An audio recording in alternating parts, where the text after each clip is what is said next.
Hey, everybody, welcome to our second episode of Chocolate Tuesday. So today, our special guest is Michele. Michele, thank you so much for being here with us. I'm happy to have you. We'll give a quick introduction and then we're just going to get right into it because this is like my inner geek meter goes off with this. So, Michele is a certified II health coach, and he specializes in hormone health, which is what we're going to dive into today. So, with all the training and schooling that you had, what was it that kind of led you into like, I got to learn more about the hormone?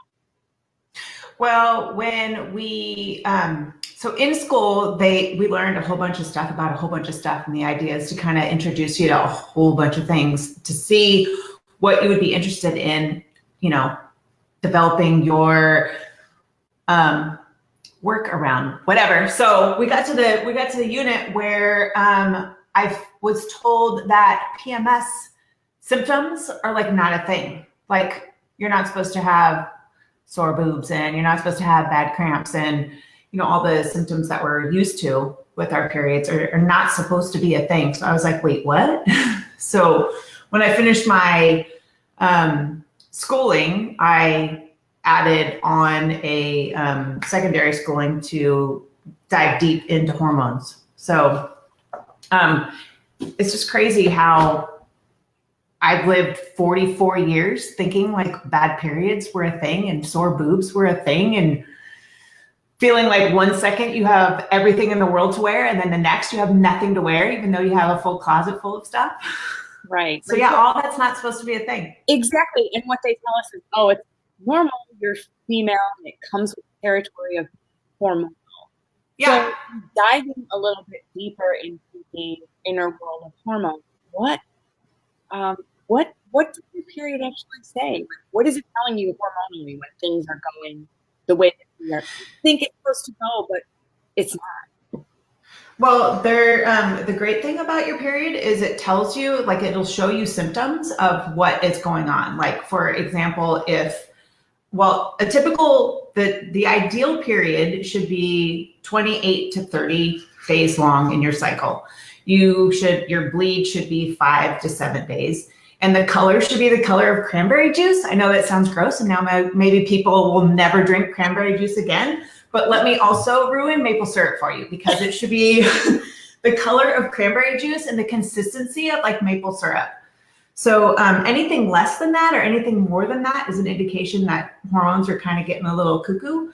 But the color of your blood, like, helps you understand what's going on. Like for example, if your blood is kind of like brown and like old looking, that's an indication that your progesterone levels are too low. And if your blood is like pink and like barely there, then that means your estrogen levels are too low. If it's like chunky, it looks like blueberries. So now I've ruined blueberries for everyone.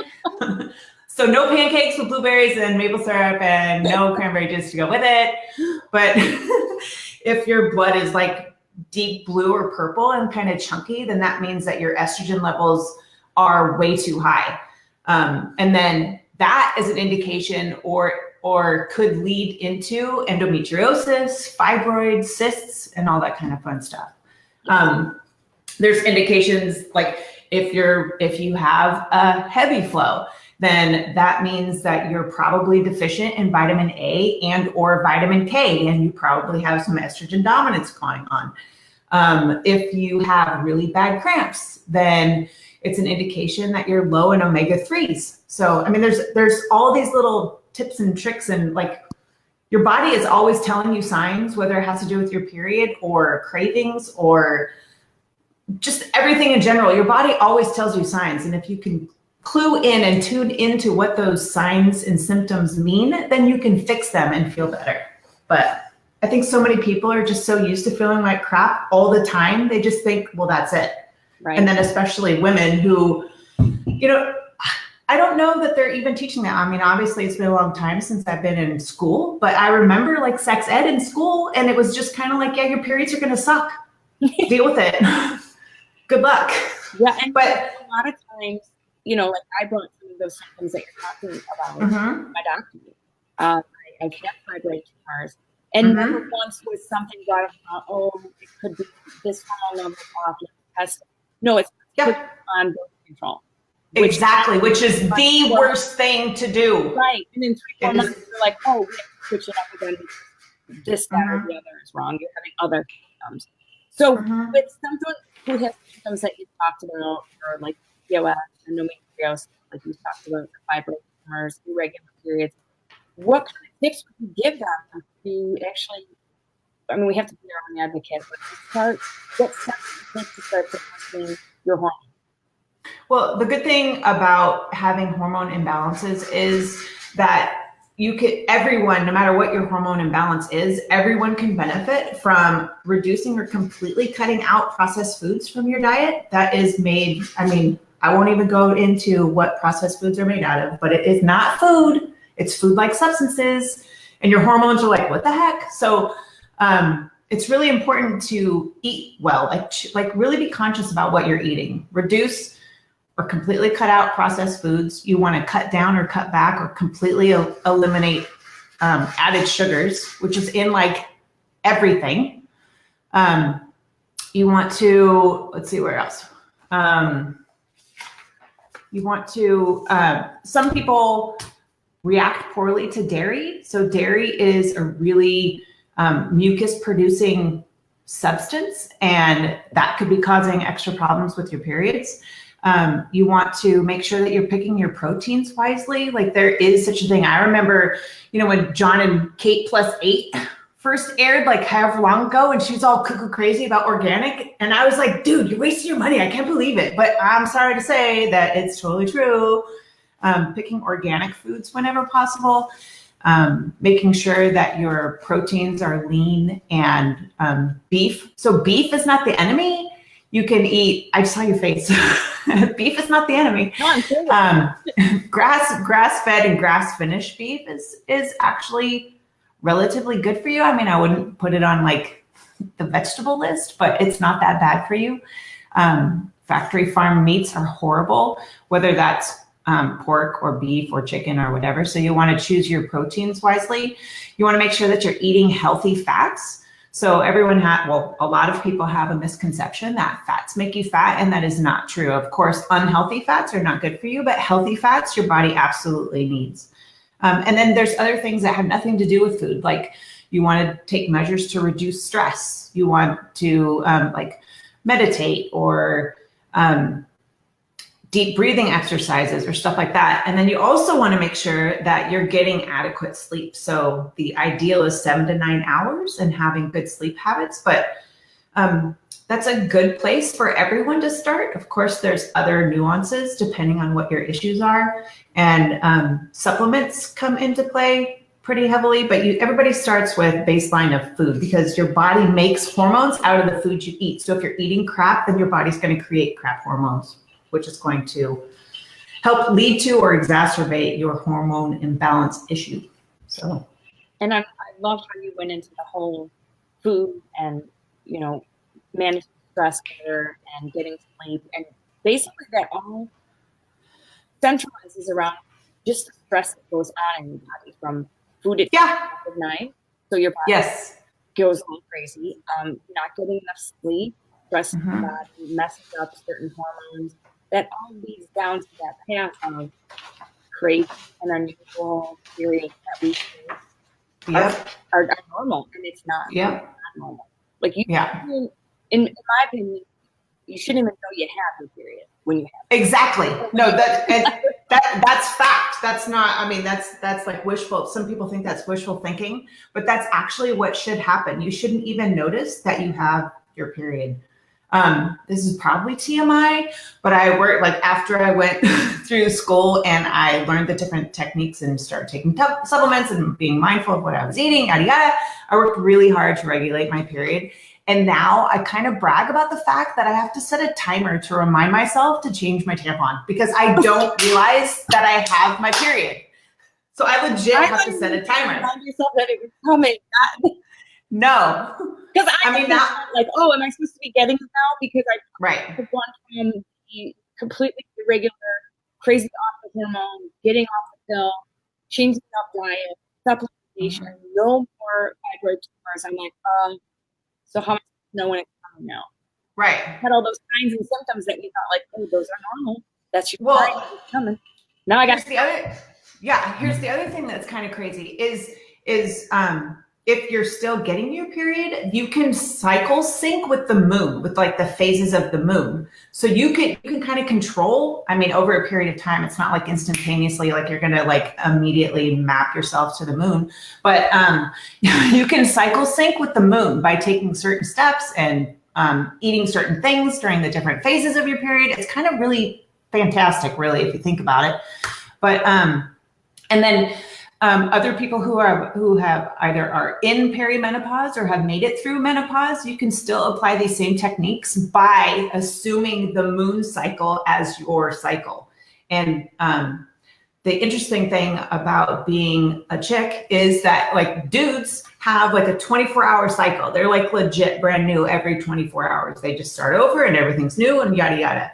But chicks have a 28-day cycle. Like it's not just about your period. Like there's relatively 4 weeks in your cycle, and each of those 4 weeks you're a completely chemically different person during those weeks. And it's important to take like self-care things during the different weeks.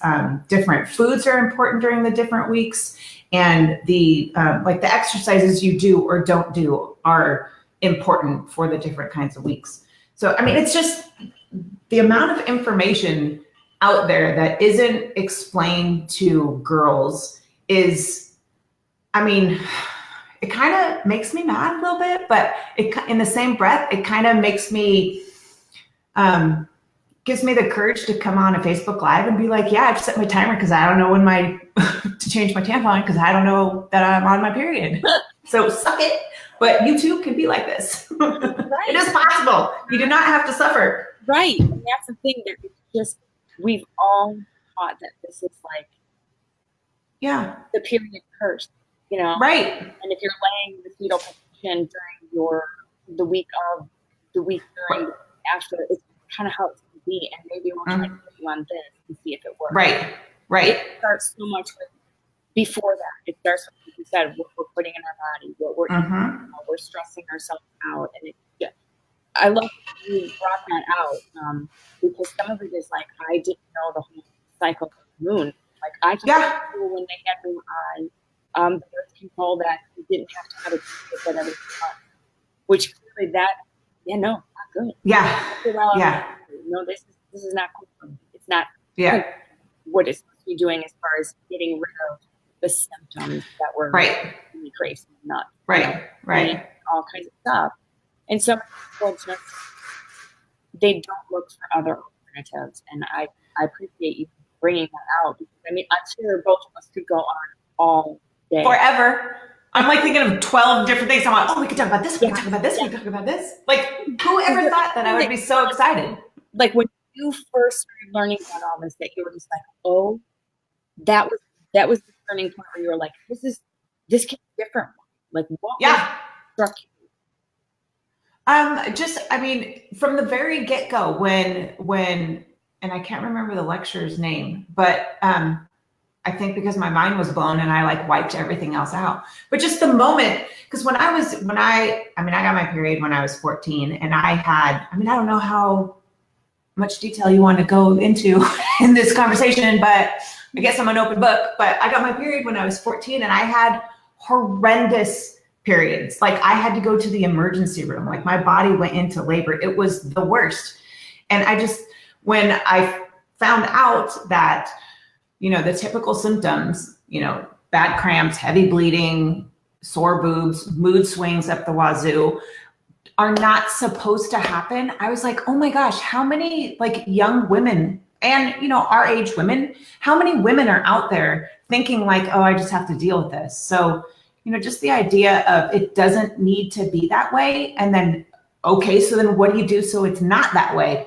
I think for my own self, for my 14, 15, 16-year-old self is kind of what like turned me on to it. I'm like, oh my gosh, I wish someone knew this and could have helped me then. But I've always kind of been the type of person who just wants to help other people. So I'm like, hey, listen, it doesn't have to be this way. You don't have to have cramps. You don't have, and it's easy ways to fix it. It all boils down to nutrition. And that doesn't mean that you can't have cookies, cakes, and candy or whatever. It doesn't mean that you have to get rid of, all the things that you totally love. You just have to be more mindful of what you are eating and the end goal in mind. So. Absolutely. I love that, because it's so much easier just to take some kind of pill. Right. For a lot of us, that hormonally changes other hormones that they're yes, balance the estrogen, and the progesterone gets a little crazy because of this pill. So we have to change. So I mean, this is exactly what I've done. I did the path. I've never done things like that, but I also was on a pill, and it was every so many months the symptoms would come back. I'm like, no, this. Yeah. So had I done what I know now and what you just told us, it would have made for more pleasant meetings during. Right. Absolutely. And the thing about Western medicine doctors is that in all of their schooling, they only have roughly 8 hours of nutrition teaching. I mean, education. So Western medicine doctors are taught to identify the symptoms and give a pill, give a prescription to eradicate those symptoms. But they're not necessarily, and I don't want to piss anybody off, but functional medicine doctors go more to the root of the cause. Like, yeah, they will prescribe prescriptions and stuff, but they keep digging until they get to the root. Right. So a lot of things are handled and resolved and made better by way of nutrition. And I'm wondering if, medical doctors, if they had more nutrition counseling or teaching or education, how much different things would be. And then don't even get me started about big pharma, because you know what? We're totally going to do another episode on it. We will. Yeah. We will make it like a webinar. I can tell too, because honestly, these medical doctors have been taught to practice medicine, not right, because they treat the symptoms, and also my husband always says it's called practice. Right. So they're kind of practicing on us, like, oh, we're going to try this now, see if it'll work 3 months down the line. If it doesn't, try this one. We'll practice with this now, and then maybe learn, or because everybody's different. Everybody has different biochemical makeup, and there's not one quick fix or one y'all of it. So the information that you brought was absolutely amazing. Is there anything else that you want to add to it? I could probably add 100 million things, so I'll probably just zip it.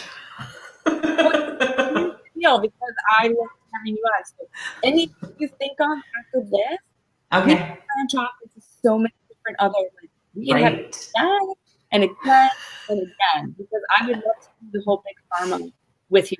Because, we have to double team on that one, just because some people. But in all reality, when we're looking at things just with your I think she left. I think she got kicked off. There she is. Okay. Well, you were gone for a second. So were you. I was like, oh no, what happened?